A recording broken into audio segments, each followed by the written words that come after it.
Hey guys, so today we're going to be doing a 1JZ GTE non-VVTi going into an IS300 using one of our JZ Modular harnesses on a Syvecs S6 GP ECU. So let's get into it.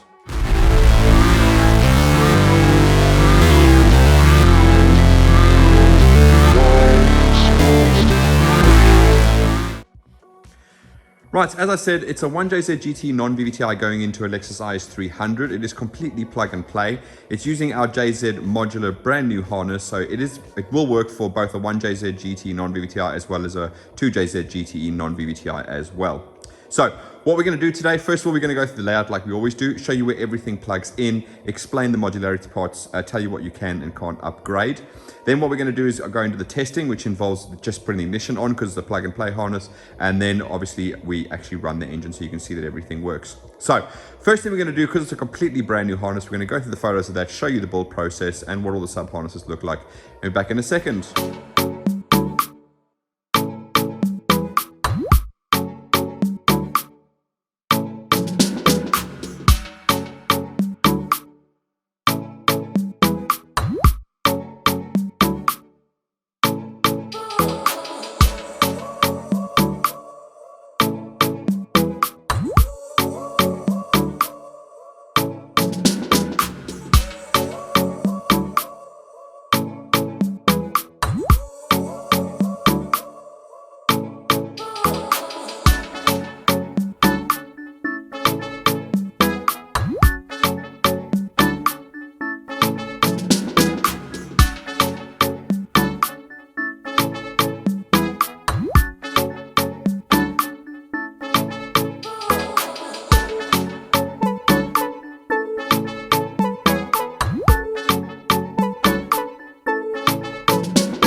Right, so there you go. You can see all nicely twisted, all covered in heat shrink and protected and sealed wherever possible, except where we have standard connectors. So as I said, we're going to go through the layout first, and we're going to start right here at the ECU box. So as you can see, it is a bit of a mess here. Unfortunately, this is an IS200, not an IS300. So I do have to convert it from IS200 to IS300 to then interface with the engine harness, and that applies to the body plugs as well because they are different. Okay. So what I'm going to do, I'm going to show you a photo of what it looks like inside the ECU box when obviously this engine harness will be in an engine bay. So there you go.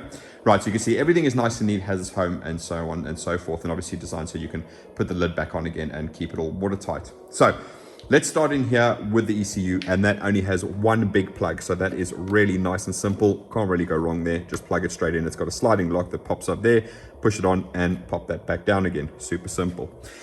Coming out of there, we then have two sections. One I call auxiliary, so basically this is unused inputs and outputs effectively. So instead of leaving them open in the ECU, I take them to a DTM connector. If there are things like analog voltage inputs, I also include a 5 volts and a signal ground in there, so there really is no need for you to ever have to access the ECU again. If you want to add some more stuff on, we've got plenty on the harness that we can add on already wired in, and a couple of sections over there as well.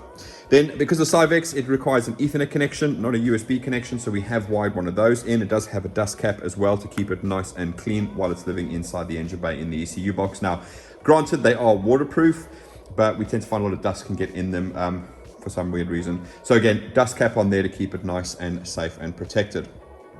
Moving along to here, you'll see we've got our little patch resin. So basically this interfaces with the two IS300 plugs that are left behind when you remove your engine. So they will plug directly into there, nothing to modify there at all. And then we've got our 3 body plugs. So this gray one you see over here would go into the gray slot over there. This white one over here in an IS300 would go into a white one that looks like this, which is over there. And then this one, fortunately, we didn't have one of the matching color, and that would go into the blue plug that's over there. It's not required to be plugged in the IS200 because it only has things for the speed sensor. And as you know, on an IS300, they are different, and they do not have a speed sensor that goes to the cluster. So therefore, we don't actually need to plug that in for this particular case, but obviously we do test everything. So, right, so we've got the 3 body plugs there, the patch harness there, the ECU, we have the Ethernet connection for the laptop, we have an auxiliary plug with unused inputs and outputs, and then lastly, we have our communication cable. So this actually has RS-232 and I think some USB and CAN high, CAN low, and it also has 12 volts and a ground in there. So if you wanted to add a CAN device in there like a dash or something, you could wire it directly to that, and you could also get a 12 volts and a ground for your dash. It's not a big feed, so obviously you can't run loads of things off of it, but it's to help you out. If you just wanted to run 1 or 2 CAN devices, you can just wire it straight to there, no problems at all. Okay, right, so that's the ECU box over there. Again, this would all be tucked away in here. A lid would go on. We'd have the grommet inside that little U-shaped bracket over there. That's rubber, so again, that seals the box nicely when it is bolted down. Moving along from there, we then have the end of the grommet. The harness comes up, it goes along there, and we have a breakout at the back, which is designed to sort of be about here on the engine. And we have 4 sections that pop out there, so let's go through them all now. So we have our injectors, okay? So again, that is that harness that you see over there. We've got injector 1, 2, 3, 4, 5, and 6. And again, everything on the sub harnesses are labeled exactly like on the engine harness. So no dramas there. You don't have to guess where everything goes. And as you can see, they can completely unplug. And if you ever change injector, so you want it to have a different connector, well, that's no problem at all. You just make this tiny harness section and then change your injector plug. You don't have to worry about changing the entire harness when you do that. Next up is ignition, okay? And obviously here, the customer is using a Denso ignition. So again, nice little Denso harness there. Everything is labeled. There's ignition 4. So we've got 1, 2, 3, 4, and 5, 6, okay? And that plugs in the back over there. So again, if you wanted to change his mind to R35 coils, Audi red top coils, whatever you wanted, we can just make or we can get a sub harness, plug those coils in. Don't worry about changing anything on the harness at all, okay? Also, because the S6 GP ECU has a built-in wideband control, we have added a wideband sensor plug at the back here. Obviously, your exhaust is normally heading down that way anyway, so your lambda sensor would be sort of at the back of the engine there. And again, wideband lambda sensors like the Bosch LSU 4.2, which is this one is designed for, they can be quite long, anything from sort of 50 to, I think, 1.2 meters, 1.7 meters, I think, as well. So anyway, so plenty long enough there. You just get the matching lambda sensor that would reach to his location, depending on where that is, okay? And last section is this little one you see over here, and that is going over to a map sensor, okay? So customers indicated they want to use a link map sensor, so I have wired it up to directly plug into a link map sensor.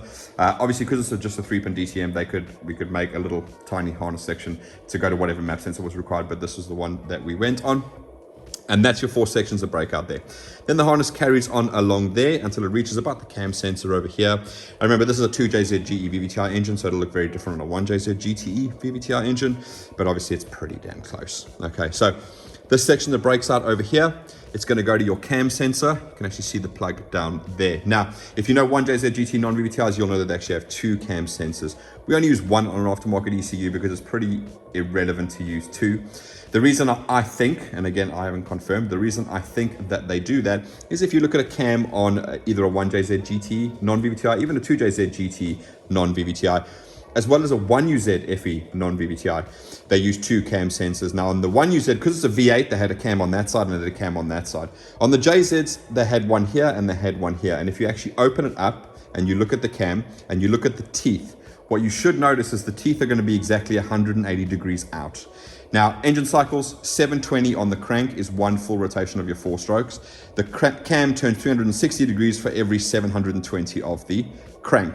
Now then, if you only have a single point, it takes a full 720 degrees for the ECU to fully synchronize. And what I mean fully synchronize is basically the ability to do direct spark and fully sequential injection. Okay, so it needs to know whether cylinder 1 is at firing or exhaust stroke. Okay, so basically, that's why they have 2, because if you put 2 marks that are 180 degrees out, what you end up with is the ECU being able to synchronize within 1 360 degree rotation rather than having to go through 2 360 degree rotations. So it's just a convenience thing more than anything. It just makes the engine start a little bit faster. I say a little bit, I do mean a very little bit. It takes very quickly for your engine to do a full 720-degree cycle. Okay, right, so that's the cam sensor over there. Also coming off here, we have two ground sections. So again, labeled ground 1 and ground 2. They're bolted down here in this particular case. On a GTE or a GT engines, you usually have the inlet manifold running forwards here like so. And then there's usually a flat plate or surface over here. And these are designed obviously to bolt onto there, okay? So again, you wouldn't bolt them on here, they'd be on that flat surface over there, okay? And then lastly, because it's a non-VVTi engine, they don't have drive-by-wire, you require an idle air control valve, and that's what this plugs into. So it's going to plug into the standard idle air control valve that is the back of the inlet manifold there. You also find those on JZX 100s as well. So they had VVTi, but they still had an idle control valve because they didn't have drive-by-wire yet, okay? Right, so that's that section over there. Comes further along here, then it breaks out to a couple of sections that are going to go down through there. So let's have a look down there and see what we've got. So you can see everything poking down through here. Obviously, I've got it pulled all the way to the front so we can actually see it for the video. But you could obviously tuck it way back in there and keep it well hidden. Also remember, your manifold on the GT is going to be a lot thinner than this. It's going to be like right there, okay? Right, so first of all, we have throttle. Again, 4-pin DTM connector, really straightforward. Connects to our throttle sub harness, which you can see over there, which goes to a standard TPS sensor because we're using a standard 1JZ GT non-VVTi throttle. We're not using the idle switch, so that one is blanked off over there. And then also we have the intake air temperature sensor, so that is the IAT sensor over there.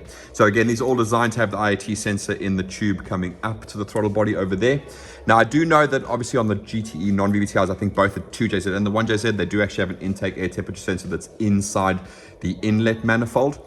Now, obviously, we'd like to fit these fast response ones, and they would suffer a lot with heat soak because obviously they're inside the aluminium manifold. So again, we prefer to fit these into the intake pipe right at the front here, just before it goes into the throttle. Give you a really nice accurate measurement of the air that's actually entering your engine. Okay, so again, we won't use that intake air temperature sensor that's in the manifold there. Okay, next up is oil. So again, 6-pin DTM connector here. Now in this case, we're using just the standard oil pressure switch. So that's just going to this plug over here. But of course, this does have the facilities to add a oil pressure and temperature sensor in there as well. So if they ever wanted to upgrade and change over, not a problem. You just unplug this, plug in a new harness that has an oil pressure and temperature sensor in, and there you go. And we do have the functionality to add 3 different sensors. So you could have the oil pressure switch, you could have a oil pressure sensor, and you could have a separate oil temperature sensor.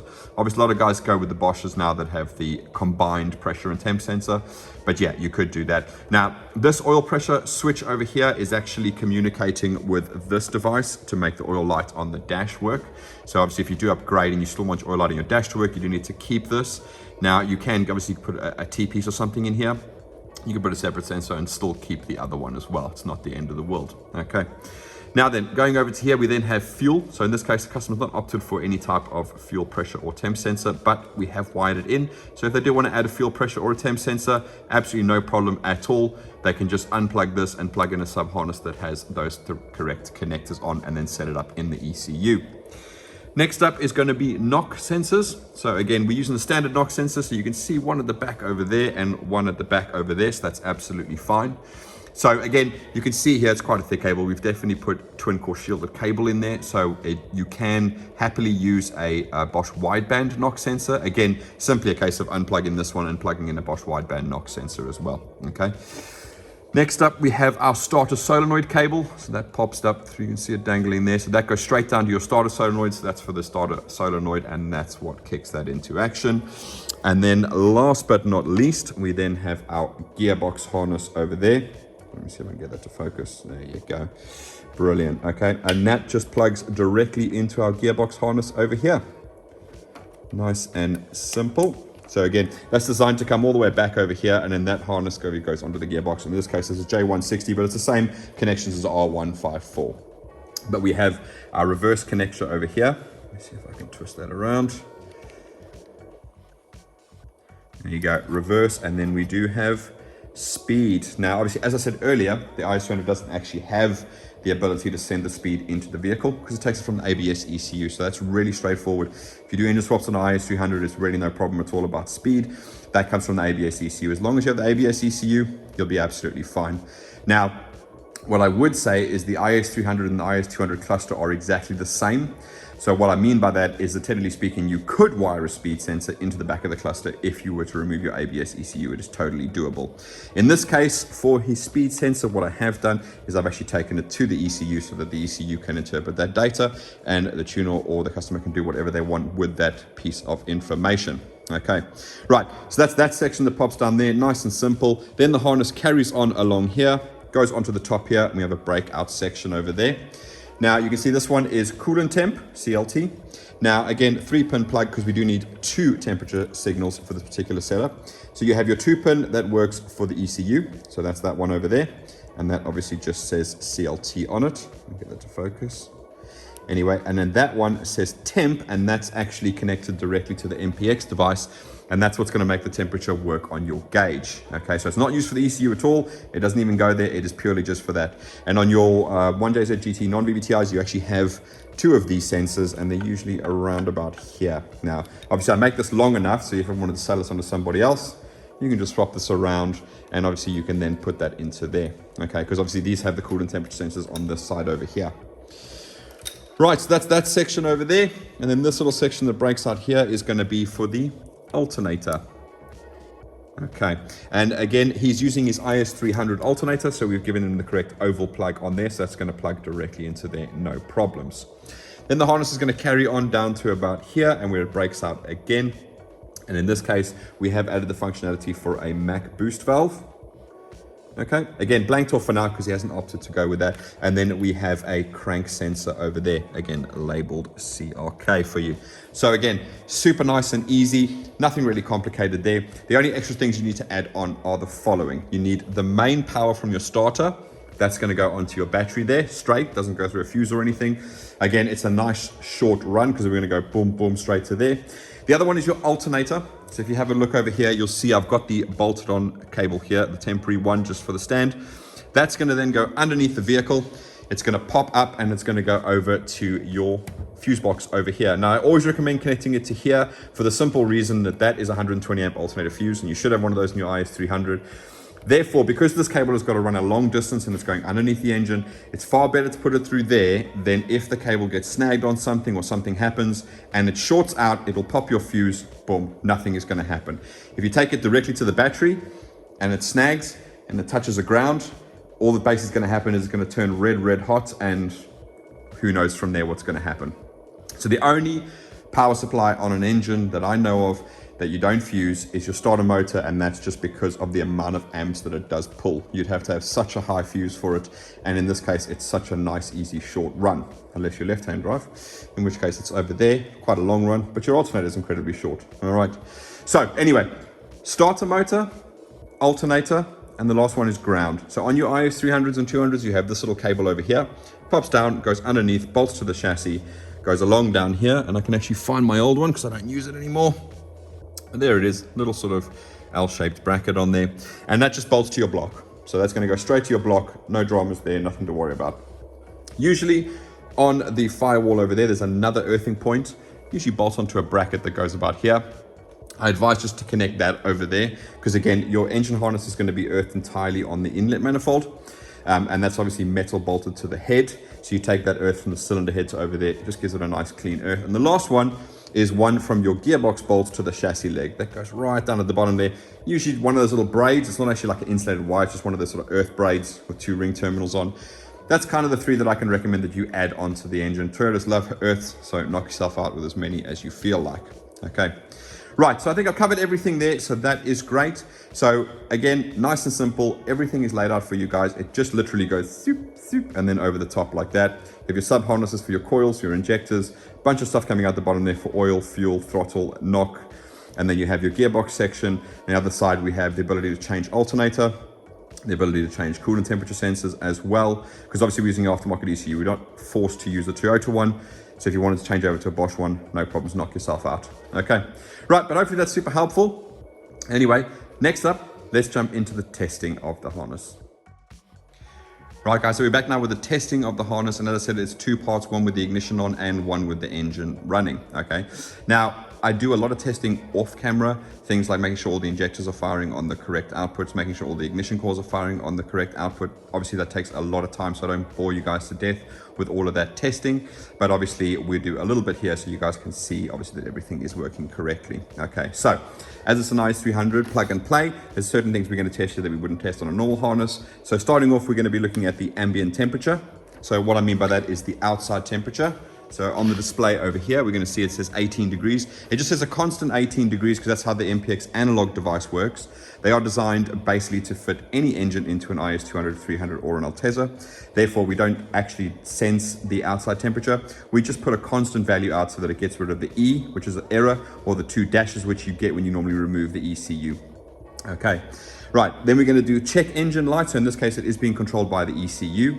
Now, there is on the Syvecs a sensor warning output lamp, but in this case, we have set it to be the knock output lamp. So the check engine light will flash if the knock strategies kick in on the ECU. So what I've done now temporarily is I've turned the output on so that when I turn the ignition on, you'll see that the check engine light is working as well. Okay, next up is oil pressure. So again, we're looking for the little red light down at the bottom over here. So again, we're using just the oil pressure switch over there. So as soon as I turn the ignition on, that should work. I'm going to quickly go unplug it. You'll see the light will go off and then I'll plug it back in again and you'll see it'll come on. Then what we're going to do is we're going to test the reverse. So over there on the gearbox side, we're just going to bridge the 2 wires for the reverse switch. And therefore that is then going to make the cluster beep. So you can see I am using an IS200 cluster.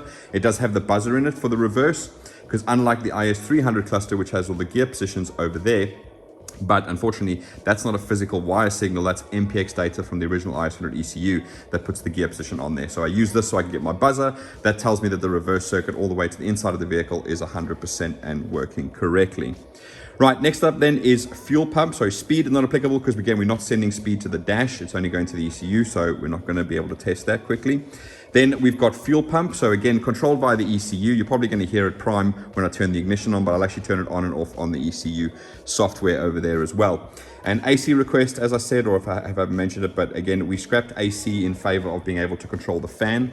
So unlike the IS200, the IS300 has 2 ways of controlling the fan. Not only the thermal switch in the radiator at the bottom there, like you see on this radiator, but also there is actually a ground signal that you can give out to turn on the cooling fan. And obviously we've wired that up in this particular case, and therefore we sacrifice the AC in favor of that. Okay. Next up is engine running. So again, this is going to be really simple. We're just going to test the starter circuit. Basically, there's a neutral start switch in automatic vehicles. We bridge that as part of the wiring. So what I want to test basically is when I put the key in the ignition and I go to turn it over, the engine cranks over. That's what we're looking for with that particular test. Then when the engine is running, we're going to make sure that we get a tacho signal out on the dash to make sure that that's working 100%. And then, as I said, the coolant temperature, I've now obviously draped over that side and plugged into our single wire coolant temp sensor. So when I come back through the running test, I'll let the engine run for a little bit because it takes about 40 degrees to actually register on the dash. So by the time we come back, it'll actually be warmed up a little bit just so that we can actually see the coolant temperature start slightly off the needle and work its way up as we carry on, as it warms up, as we're running it over there. So again, nice, simple little test. Like I said, I do a lot of testing off camera, but it's incredibly boring. It's just unplugging, plugging in sensors, checking the ECU on the laptop, making sure voltages are changing, etc., making sure that all the sensors are working correctly and they are wired correctly to the correct input on the actual ECU itself. Okay, right, so let's jump into it now. So as it's plug and play, you're just going to jump in, turn your key in and flick it on. Probably hear the pump, fuel pump working over there. So let's do our first one, which is the ambient temperature. So as you can see there, it is saying 18 degrees, which is what we expect. Again, it's just going to say that all the time, but again, it's better than the E or the double dashes that are normally there. Check engine light, so you can see I've got it to illuminate there on the correct output. So again, I'm just using the ECU to turn on the output so we can actually see the check engine light is working correctly. Oil pressure, there you go. You can see the oil pressure light down at the bottom there. And what I'm going to do is quickly unplug this. You see there that the light has gone off. And now we're going to plug it back in again. And off we go. There you go. It's come back on again. So we know that that's perfect. We've wired the correct sensor to the actual correct thing. Now, if you notice there, I do have a little test harness for when I'm testing these things that plug into the fuel and the oil pressure. It basically imitates those signals. I use an old TPS sensor for the pressure, and I use an old coolant temp for the temperature part of the fuel and the oil. It's just so that I can make sure that they are working on the ECU as well. I have obviously tested the original one that just has an oil pressure switch on it. So again, I just leave that on there to get rid of the errors in the ECU. Right, so that's that. So let's move over to the reverse switch. Okay, so again, nice and simple. All that we're going to do now is exactly what the gearbox would do, and we are simply going to bridge the reverse switch here. Give me a second.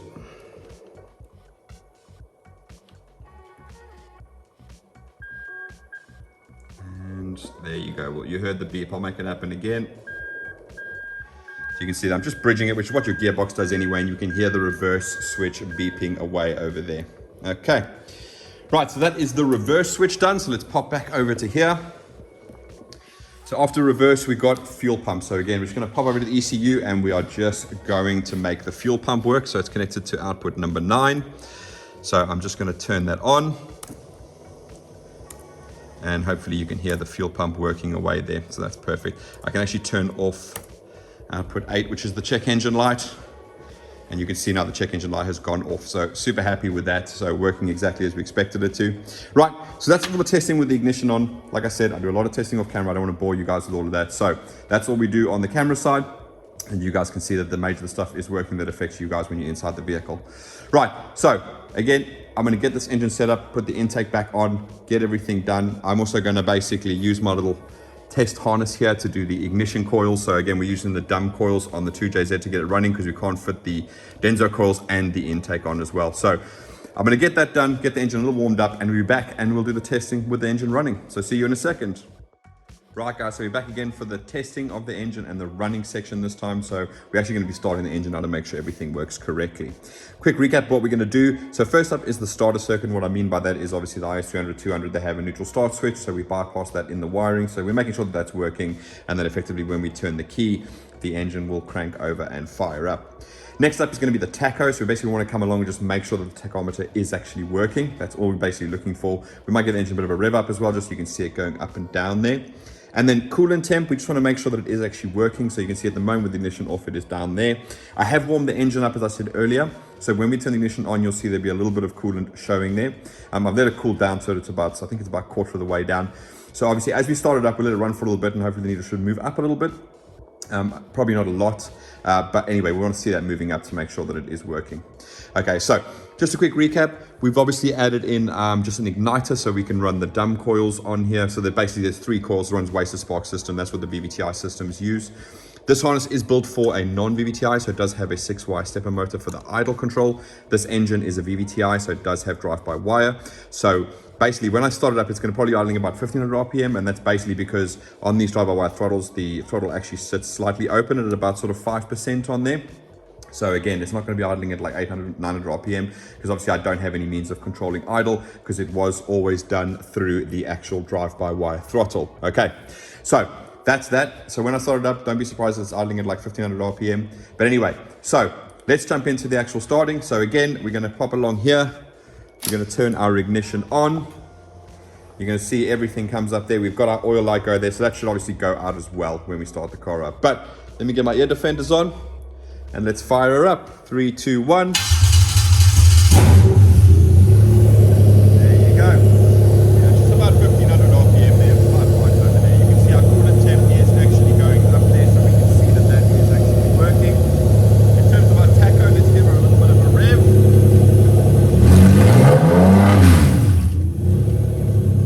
There you go. Okay. So that is working there. And the coolant temperature, I think it has gone up a teeny little bit while we've been waiting here, so it's not exactly there. But anyway, let me just set this off quickly.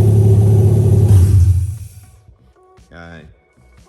And we also saw the oil light and everything go off there as well, so that's obviously working exactly as we expected to. So yeah, starts, runs, everything is gravy. I have done, obviously I've used our dumb coils to get it actually running, but previously I've taken the Denso coil harness, I've put Denso coils in here, and I've used the ECU laptop to get the ECU to output those, so I can actually see that each and every single coil is firing, and obviously that each and every single coil is the correct one. So when I ask it to fire 1, it fires 1. When I ask it to fire 3, it fires 3, etc, etc. So yeah, that's all done behind the scenes. Obviously it's pretty boring to watch that. It's like coming a 2-hour-long video if we had to watch all of that. But anyway, yeah, so that's all gravy. Everything works. She starts, she runs. Super happy with that. So that's it for this one. If you have any questions, please feel free to ask down below. If you want to get hold of us, you can get hold of us at on our Facebook page. There's Phoenix Engine Management, and you can send us a message there with a bunch of details. If you do send us a message now, you'll be greeted with a link to a video to explain the kinds of information that we do need from you guys to get an accurate quote out as fast as possible. We're just trying to avoid having to send 7, 8, 9 messages backwards and forwards, trying to get all the information that we do actually need. So again, yeah, if you message us there, you'll get that little link to that video, have a watch, see what information we need, and then obviously once you can get us all the information, we should be able to get you a quote out. But anyway, thanks for watching, guys. See you again soon. Bye-bye.